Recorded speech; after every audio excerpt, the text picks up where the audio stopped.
Hi, welcome back to my channel. Today, we are here to annoy my cat. Today we're going to be talking about Only Murders in the Building Season 2.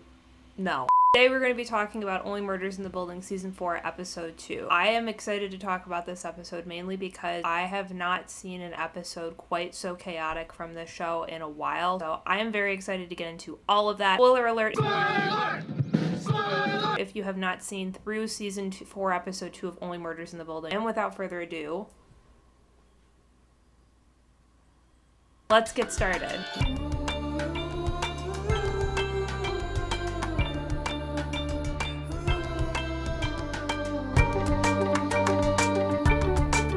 I'm just looking at my makeup in the viewfinder right now and realizing how unbelievably orange it is. If you are new to my channel, hi, hello, my name is Megan. By day, I'm an associate attorney, and by night, I make videos about film and television shows that I find to be interesting. The next several weeks are going to be about all things Only Murders in the Building. I make a video for every new episode that airs, and those videos typically come out around Sunday night, Monday morning, if I am very unreasonably irresponsible with my time. So look out for those videos as new episodes drop. Let's start off by talking about what happened in the last episode, just to kind of refresh our memory of where we left off. So our gang is taking a trip to Los Angeles because a strange woman named Bev Mellon will not stop emailing them. Apparently there is this movie in the works with Paramount Studios about telling the story of the Only Murders in the Building origin story, essentially the events of season 1, I guess. Now, it seems like this project is strangely far in the works given the fact that none of the characters have signed away their life rights. Mabel seems to be the one most uncomfortable with taking this step and signing away the life rights, mainly because the discussion of how they're going to be portrayed in this movie is kind of making all of them, but especially Mabel, kind of take a second look at themselves and how they're perceived by other people. Eventually, she does sign away her life rights for some sort of unknown condition that she gives to Bev. Among the people casted in this movie are Eva Longoria, Eugene Levy, and the kid from Home Alone, all of which kind of give a bit of a reality check, like I said, to our main characters. I forgot to mention this in my last video, but I felt like it was worth mentioning here. We also see in the last episode that Loretta is absolutely fucking killing it in LA. Gone are the days of the braided crowns and braided pigtails. Our girl is killing it. She looks amazing, and we love that for her. This is kind of like the side storyline of what's going on in the first episode, because the real meat and potatoes of episode 1 of season 4 is figuring out what the fuck happened to Sazz. In the season 3 finale, she was gunned down in Charles's apartment, so we all expected to see her just laying dead, bleeding out on the floor of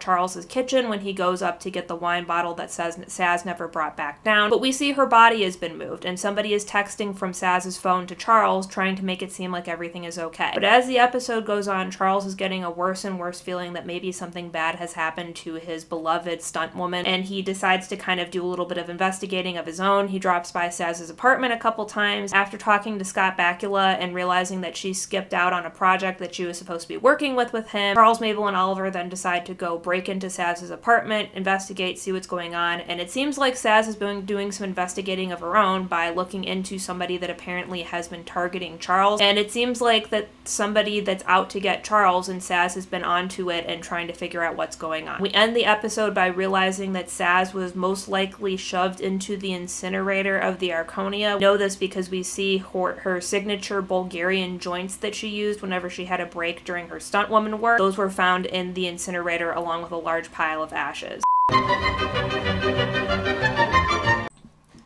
Okay, now let's talk about our general thoughts and feelings about Season 4, Episode 2. Now, if I had to describe Season 4, Episode 2 in one word, it would be something to the effect of chaotic, feral, scrambled, frantic, something to that effect, some sort of like chaotic energy going on. Now, that doesn't necessarily mean I disliked it, but it was very chaotic. And I think Only Murders in the Building, you kind of have to take it with a bit of chaotic energy, so it's come to be expected at this point. But something about this episode in particular, I don't know, I wasn't ready for it. I did make a statement in my last video where I said I felt like Season 4 already is showing signs of returning to the things that we loved most about Only Murders from from season 1, more so than anything we have seen in seasons 2 and 3. And I think after watching the second episode, I do stand by that statement. I do still think it rings true. I don't think this was quite as good of an episode as the first one, but I still think it's good. I think in particular, this show is doing a really great job of handling Sazz's murder with a lot of wonderful balance and nuance. You know, it is a comedy series, so we have to always keep that in mind when we're writing this material, but I think the show is doing a great job of exploring the consequences of losing a friend that got shot, most likely because you were the intended target. And it's just a very complicated emotional situation that's going on with Charles, and it's handled in a very good way, I think. There were a couple weird, convoluted moments that I will discuss in a minute that I wasn't super thrilled about, but I think overall this episode was really good, just not as good as the first one. Are you kidding?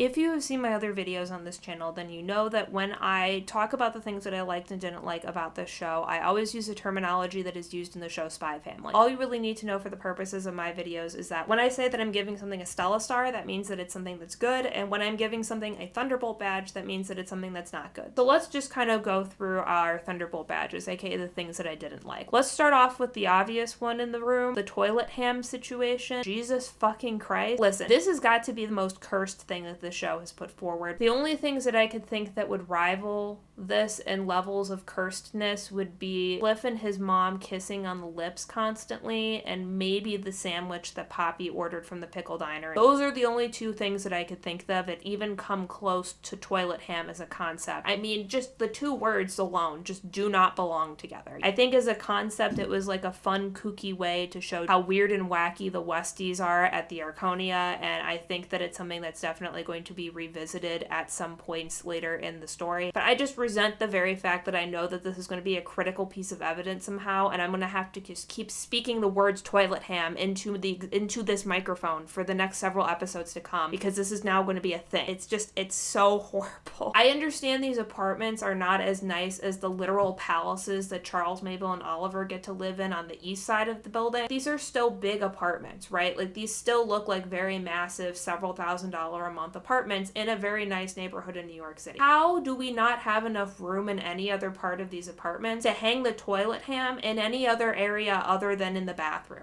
Thunderbolt badge number 2, I'm going to give to the absolutely atrociously awful, horrendous vibe that is the west end of the apartment buildings at the Arconia. Now, here's the thing. I don't have any animosity against people who rent their apartments, because I myself am a renter too. I mean, look at my background.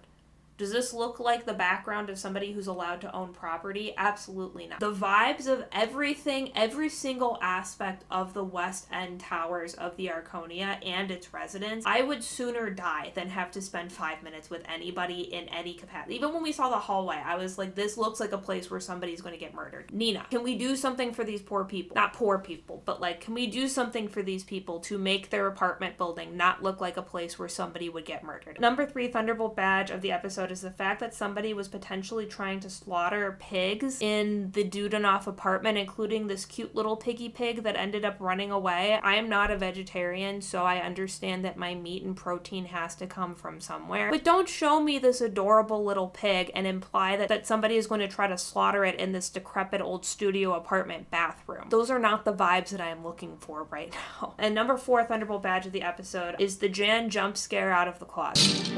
Hello, Charles. I literally was taken aback when I saw her fly out of the closet. I clutched my chest. I love Jan. I thought she was a great character in season 1. I think Amy Ryan did a really great job of creating this approachable, psychotic, murderous, dangerous serial killer vibe. Does it in a very charming way. And I think even in this episode she had some really good moments. Like, her and Charles had a strangely nice moment talking about their love and appreciation for Sazz. I do wonder, is Jan just a symptom of this season potentially biting off more than it can chew with its guest appearances? We already have an absurd amount of new people that are coming into this season, some that have been announced and some that have not. Not necessarily the incident itself, it's more of what it could represent for the future of this season, and maybe a dangerous trend that it could go down that might make it a little bit more murky and convoluted of a story than it needs to be. So I guess this is again, a Thunderbolt Thunderbolt badge with a little bit of like a probationary asterisk next to it. I don't know if that's how you pronounce asterisk.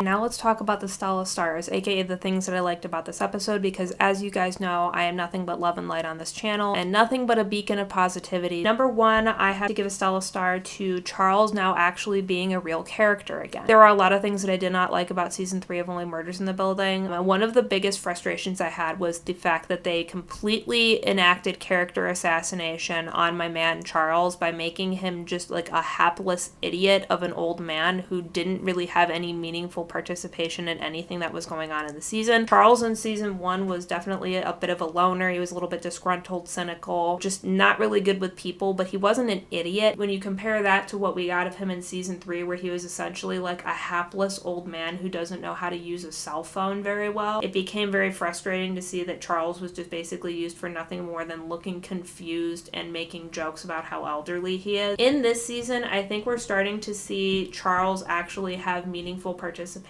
in character development that they're giving him, as well as the story. Charles is going through a lot of processing of grief and guilt and fear and all the things associated with the consequences of realizing that Sazz most likely died because someone was trying to kill him. And I think the writing did a very good job of like allowing Charles to process through all of these complicated emotions, but doing it in a way that felt very nuanced. It didn't feel like it was swinging too far in one direction or the other. It definitely really makes sense for what's going on given the context of the situation that Charles was feeling all of these things.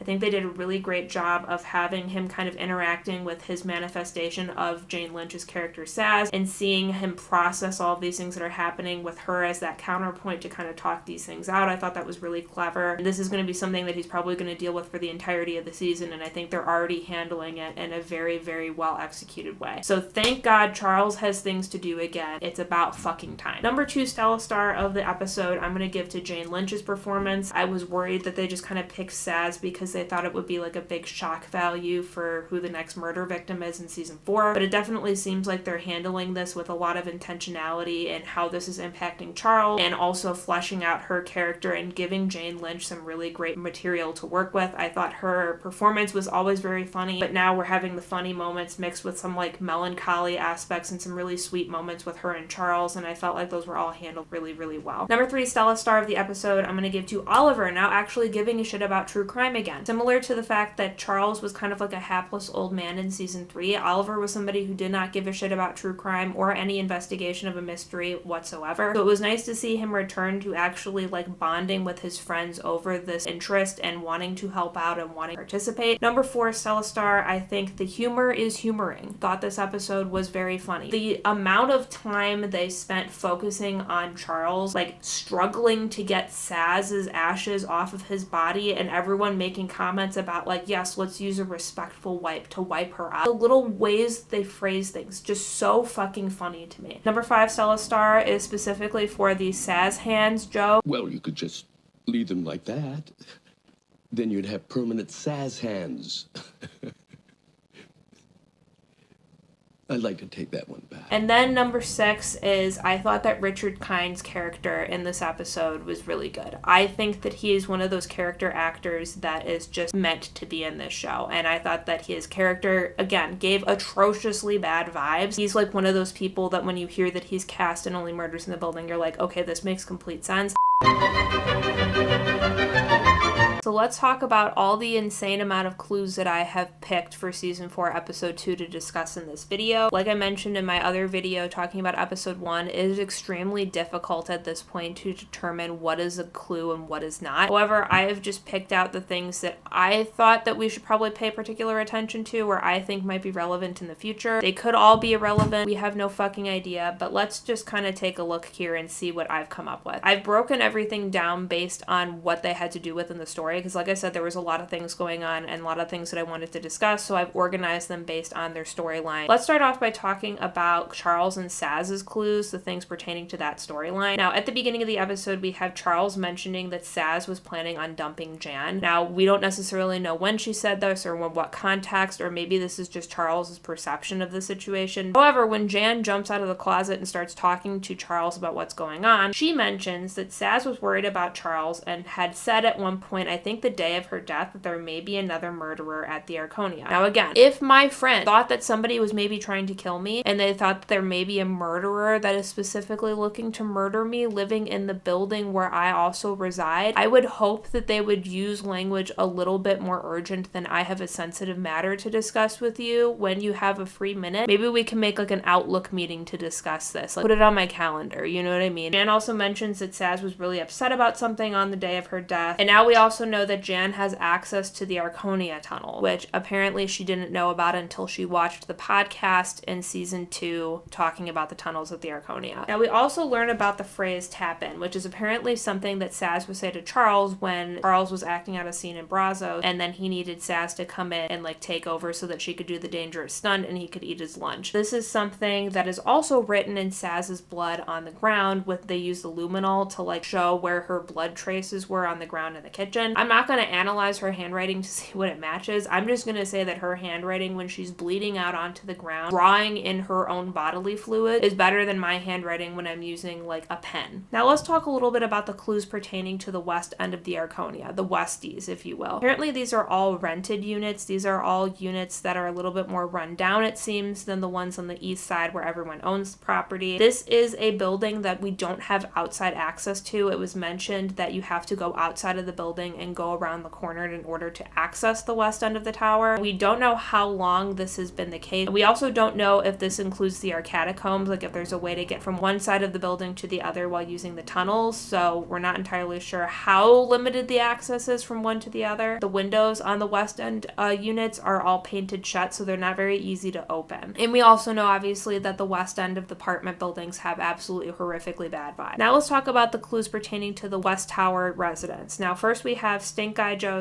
/ Pink Eye Joe / Vince Fish, who lives in 14E of the West Tower. He has an aggressive pink eye and has to use an eye patch as a compress so that he doesn't have to like waste a hand putting the compress on his eye. He plays Oh Hell with his neighbors Inez, Anna, and I don't remember what the guy's name was, but again, horrendously bad vibe. I just choose not to save that piece of information in my brain. And he also seems to be somebody who is aware of the Dudenoff unit or whoever Dudenoff is, but didn't want to give that information to Oliver and Mabel when they were asking about it. Then we also have Christmas All the Time guy. Apparently this guy works out all the time and he has Christmas decorations and wears a Christmas sweater at all times. And then we also have the Sauce family. Jesus Christ, the Sauce family. So that's of course made up of Inez, Anna, and then whatever the guy's name was. They live in, I believe, 14G. They are the place where I guess these residents all collect to play Oh Hell together. We have Inez, who has a crush on Charles Hayden Savage, and apparently that's her hall pass guy. Seems like her husband doesn't really seem to like that very much, but I don't know if that's necessarily something that he would kill over. Their daughter Anna lives with them, and they also have a piece of ham hanging over their bathtub. And they also seem to know certain information about Dudenoff, but they're not necessarily disclosing that. Okay, now let's talk about the Dudenoff apartment, which I believe is 14F on the West Tower. This apartment unit has a padlock on the door, and the code that we know works for it is Oh Hell upside down, aka 773440. We know all of the windows in the West End towers are all painted shut, but this one was pried open. We know this because it has the ability to open, and we see paint chips that are on the windowsill. There's also a footprint in dirt on the windowsill, so we're assuming this is a unit where Sazz was shot from. There was a alive small pig in the bathtub of this apartment unit. Everything else kind of looks like there are no signs of a person living there. All of the stuff is kind of dirty. There's not really that much furniture other than like a really dusty looking bed. There is a ham radio in the Dudenoff apartment, and that's important because Sazz mentions that she was listening on her ham radio in season 3 episode 5 that there are people that would rather have Charles dead than Ben Glenroy. Charles also reports that this unit always has the blinds shut and he can see that the lights are turned on and off from time to time, but he's never really seen who actually lives there. It seems like everyone is really shifty about the Dudenoff unit. Like I said, Anna mentioned something about the Dudenoff residence and then it gets kicked under the table by her mother. And then when Oliver and Mabel press about this, everyone pretends like they don't know what they're talking about. When Oliver and Mabel are looking around the apartment and they find this pig in the bathtub, you hear a frantic pounding on the door of the Dudenoff apartment, somebody trying to use the code, and then rattling of the doorknob before they walk away. We know that Mabel turned the deadbolt. When Mabel opens the door to look and see who it was, we see that the person's not there anymore, but you hear a slamming of the door somewhere. It looks like they were turning their heads to the right, which is towards Richard Kine's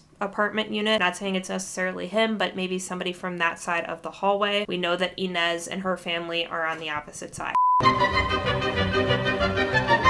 Okay, now we're going to talk about my favorite part of the video, which is reading the comments that you guys left from the last episode's review. I just want to say really quickly again, thank you guys so much for all of the amazing comments and things that you have left on my videos. I love reading your guys' theories about things. Your observations are so creative, so interesting, and you guys are always so supportive and wonderful and kind about the videos that I post, so I truly appreciate it. One of the comments suggested, they said that it's almost certainly a lackey involved in the situation with Sazz's murder because it was too much stuff that needed to be accomplished in order to pull this off to do by one person. Now, I definitely think that there were more than one players involved with pulling off Sazz's murder. I think the lackey came in the person who actually shot Sazz. Now, we don't necessarily know the amount of time that has passed between the person pulling the trigger and killing Sazz and then, you know, the body going in the incinerator, which we are able to timestamp by the fact that the lights kind of flickered on and off in the first episode. I think that it is a lot to do by yourself. I just think that the person who pulled the trigger is the person who's like not the one that actually wanted Sazz/Charles dead. I'm not a gunman. I used to like play the James Bond game when I was a kid. So like I was pretty good at using the Centennial missile. I'm not like a sniper expert by any means, but I would think it's a pretty difficult shot for an amateur to like be shooting from that far away in the dark with a moving target with one bullet and that amount of precision when you can't even really see the person's silhouette in the dark apartment that you're shooting into. Probably think that this is the work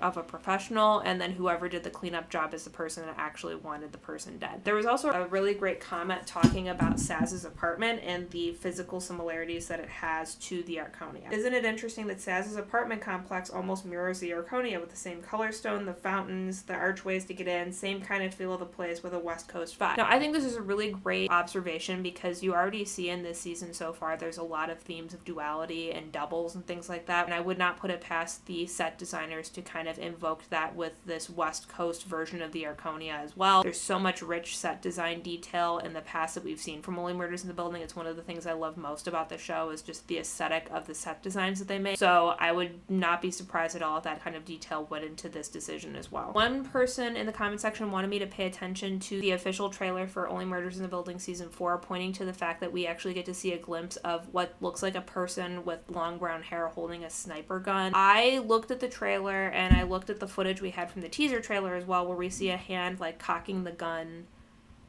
Is that I don't know what the right terminology is. I'm not entirely sure. But like doing something to the gun, it looks like maybe loading it or preparing it to shoot. And it looks different from in the official trailer where this person, it looks like a woman in pajamas or something holding a sniper pointing it out the window. I don't necessarily think the show would show us who the person is with that amount of clarity in the official trailer for the show. It's kind of like in season 2 where they showed a dead body, but it ended up being like a clip from Brazos that was just like a random actor and it had absolutely nothing to do with anything that was happening in the story. So I kind of feel almost like this is maybe like an imagination sequence when they're talking about like envisioning what the murder would have looked like with different scenarios of different people doing it. But it's definitely a very good observation, and maybe this person that is like holding the sniper gun is somebody who's going to be of importance later. Someone else pointed out to the fact that there was a Lincoln poster in Oliver's apartment and that this could potentially be foreshadowing to the fact that Lincoln was killed by an actor and that maybe the same fate is going to be for Charles because maybe somebody from his past, not necessarily Scott Bakula, but somebody else that he's worked with in the past could come back and kill him as an actor or try to kill him. I think this is a really interesting observation. We have seen clues like this in the past. In season 2, there was like poppy flowers around Bunny's apartment, and that alluded to the fact that Bunny was murdered by Poppy in season 2. I definitely wouldn't put it past the show to do clues like that. I think that's a really creative and interesting observation. Another couple comments I had to do with the Brothers Golf Tournament, which was apparently the name of of the golf tournament that was listed on the golf scorecard that had long game written on it on Sazz's desk. Now, this is important because our brothers, sisters, aka I think the people who are funding the movie or have some sort of involvement with this movie that is being produced, their name is Brothers. Maybe this is their tournament where their name is kind of popping up here and there, or maybe that's why Sazz had the golf cart in the first place, is because it had something to do with the brothers, sisters. I think that's a really great catch and a really great clue. It almost seems a little bit too specific to be a coincidence, so it's definitely something we're going to pay attention to going forward. Sazz, of course, has connections to Hollywood, and the brother sisters are Hollywood producers, so there could be a potential connection there.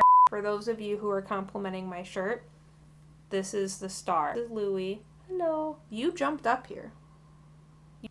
I had someone in my comment section point to the fact that it seems weird that the text message that we got at the end of the first episode, "not your fucking friend," it seems like not necessarily something that many of the characters that we've seen thus far, how they would phrase something. It just seems like particularly harsh language. When I saw the text message for the first time, it did feel very startling and harsh, and it just felt like a very intense way to end the first episode. I do feel like there are a lot of characters that do swear, so I didn't necessarily find it super surprising in that way, but there's also a lot of characters that we don't know yet, so it's entirely possible that it's somebody that we haven't met. I'm literally like, I know.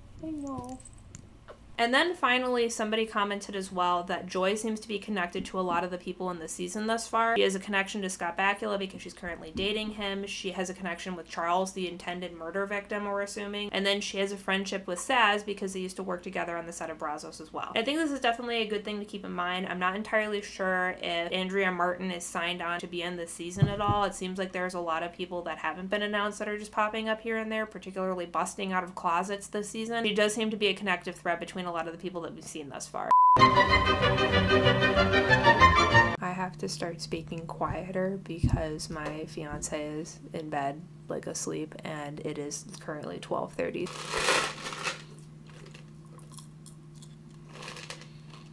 I think it's like a scientific fact that mini M&M tastes better than regular M&Ms. I'm not entirely sure why. I don't know if the quality of the chocolate is just straight up better. Or maybe it's like the proportion of the, like there's more crunchiness because it's smaller. Extremely underrated candy. Okay. Now let's talk about the questions that I have after watching this episode about Only Murders in the Building Season 2, Episode 4.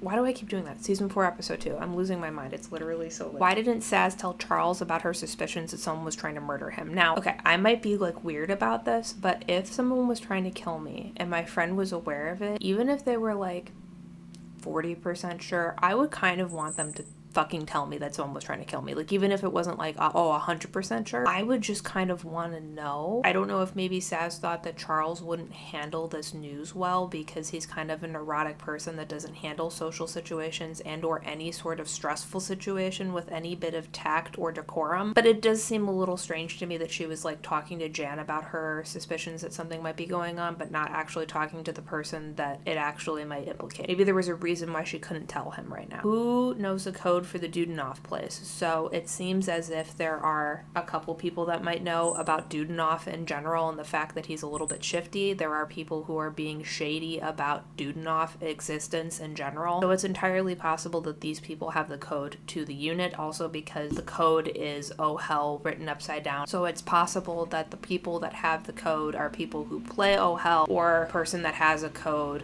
is the person who also happens to play oh hell. It might not be mutually exclusive. Why are there no security cameras in the fucking Arconia? I mean, I probably would have like installed security cameras like 15 years ago when Zoe got pushed off the roof. I mean, we have Nina wanting to install a giant Chipotle burrito covered in tinfoil in season 2 of Only Murder, but she can't install a couple ring cameras around the corners of the Arconia. Like, I don't understand how many murders it takes for us to have to get to the point where we think security measures is a good idea. Was Sazz really about to dump Jan? Carl says that Sazz said about Jan. We don't necessarily know if this is true or not. Maybe Sazz was just telling Charles this because he's uncomfortable with them dating and she just wanted to make him feel better. It didn't seem like Jan had any inkling that that was going to happen, but you kind of have to be careful with dumping her because, you know, she's a psychotic killer who kills the people that dump her. Does this mean that Jan was a Westie? If you remember in season 1, Jan and Charles were flirting with each other in the way that music nerds only know how, which is by playing their instruments at each other. other, and it looked like Jan was quite a distance away from Charles's apartment, like almost like where the Westies are now, but just several floors down because she lived on the 6th floor. And her apartment looked really fucking nice. That the outside of it looked like how the other apartments in the Arconia that we've seen thus far look. Maybe just the entire West Tower went to shit after a murderer was discovered there. Maybe everything just became dilapidated as a result. What does might be another murderer mean? So we know from Jazz's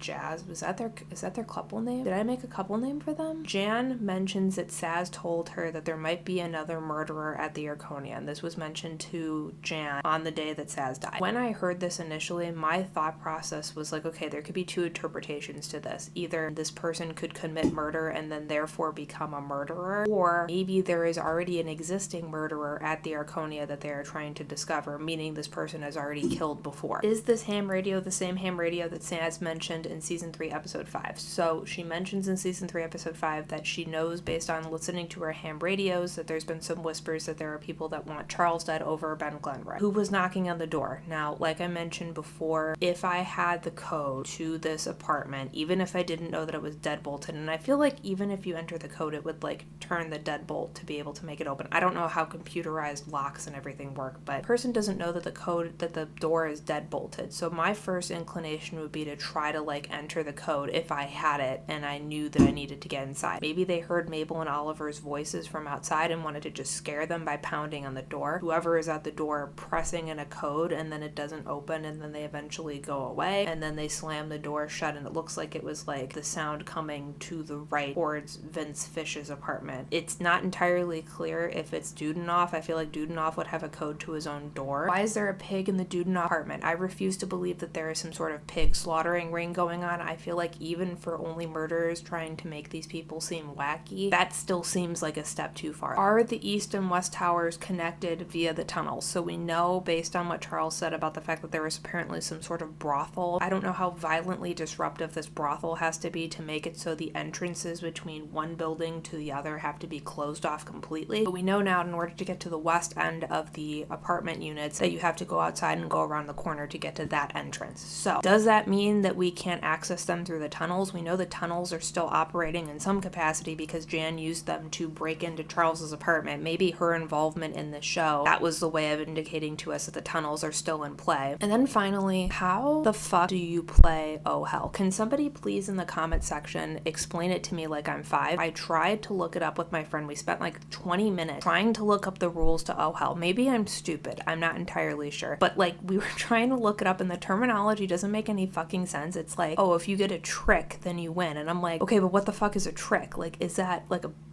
and then there's like bids? Like, am I supposed to, like, if you win the bid, then you get a trick? I'm like, what? Now let's check in with my tier list of sus levels for our characters. Now, suspicion doesn't necessarily, in my mind, mean they did it and I'm ranking people based on how likely it is that I think they killed Sazz. This is just based on their behavior, and maybe they have ulterior motives that don't have to do with the murder, or maybe just like ranking them based on how trustworthy I think they are. So I've added the people that we were introduced to in episode 2 to my existing tier list. None of the people that were added in episode 1 have moved at all because they either haven't made an appearance in this episode, or I didn't think they did anything to move themselves up or down in my sussometer, if you will. Now, starting at the bottom, in addition to the characters we added last week, which was Charles, Mabel, Oliver, Loretta, and Scott Bakula, we now have also Detective Williams. We don't really see her acting in any other capacity other than in the best interest of trying to figure out who the killer is in any situation that she's investigating. In minimal levels of sus, we had Eugene Levy, Kid from Home Alone, and Eva Longoria, and we're going to keep them in this category because we don't know anything about them in this episode. They don't appear at all. In our medium category, we have a lot of people. In addition to the 2 that I had from episode 1, which was the brothers, sisters, and the random intern man, we now have all of the Westies as well as Sazz Bataki. Let's discuss why. Now, I want to start by talking about the Sauce family. These are 3 of the Westie residents that apparently are always staring at Charles across from the courtyard in the Arconia. I put them in this category not necessarily because I think they're the killers. In fact, I'm relatively confident that the Westies we have met met thus far are not the killers, just due to the fact that they are introduced very early on in this narrative. And historically speaking, the people that are introduced very early on as suspects in Only Murders in the Building are almost immediately eliminated from suspicion within an episode or two of their introduction. But I do think they know something, and I want to know what they know. So at the mention of the term Dudenoff, Anna was the one that mentioned it, and then her mother kicked her under the table. Everyone at the table, including the Sauce family, was very sketchy and dodgy about it. They didn't want to answer the question. They pretended to not know what they were talking about. It's very clear that they know something. Dudenoff unit also has the Oh Hell code, which is in reference to a game that Inez and her family play. They also have ham hanging from their bathroom. I feel like if that's something that you just do, even if you're taken out of this whole murder investigation aside, that's just suspicious behavior. In fact, I'm gonna put them above. They're going in moderately sus just for that alone. We also have Christmas All the Time guy. We don't actually get to talk to him or meet him. We just see him curling a dumbbell and sucking on a candy cane very suspiciously. The only reason why I put him in this category is because he is on the same floor as the other Westies that we have met. He's on the 14th floor, so it gives him an opportunity to have reasonably easy access to the Dudenoff apartment, which is where we can presume that's where the shot came from that killed Sazz. Now, whether he's friends with these other people, whether he plays Oh Hell with them, we don't know yet, so there's no way for us to rule that out. Christmas decorations all the time in his apartment, and there was a piece of tinsel that was found in the window that was supposedly the window that was used to lift and kill Sazz. So because we don't have any other information to the contrary, and because tinsel is a Christmas decoration, we kind of have to put him in this category until we know more. We also have Stink Eye Joe / Vince Fitt. He is also in this category for similar reasons as the Sauce family. He definitely knows something about Dudenoff and is not saying what. We also have Sazz in this category, and it's not because I subscribe to the belief that she is faking her own death like a lot of people are saying online nowadays. I just think it's a little suspicious that she isn't telling Charles what's going on when there's very clearly something happening, and she very clearly seems to have known about this for a while. In the moderately sus category, we also have Bev Mellon and Jan Bellows. I think that's her last name. I don't know. Jan Bassoon. I don't know. Jan I'm just putting in this category because while she does seem to be relatively straightforward and truthful after it was discovered that she was a serial killer, she does seem to be pretty upfront and honest with Charles and their conversations since her arrest. You know, she did break into his apartment with a prison guard shirt that was covered in someone's brain guts. I don't know if I can legally find that to be anything below moderately sus. And then at the top category, we have the Dudenoff. I don't know if this is like an anagram for something. I don't know if this is code for something. I don't know if this is actually somebody's name. It definitely seems like there are shady things going on in that apartment just due to the fact that there is a ham radio. It seems to be the place where Sazz was shot from, and there is a pig in the bathroom. There's just so many instances of ham toilets and things. This can't with this episode. This is so much. Thank you guys so much for watching. I hope you liked this video. If you did, like and subscribe. Please consider leaving a comment down below. I love to read your guys' comments, so please keep those up. I'm having a great time seeing your guys' thoughts and opinions on everything, and I love to just hear what you guys have to say about these episodes. In the meantime, I'm going to go to bed, but before that, I'm going to pay attention to my cat because otherwise she's going to murder me in my sleep. Bye!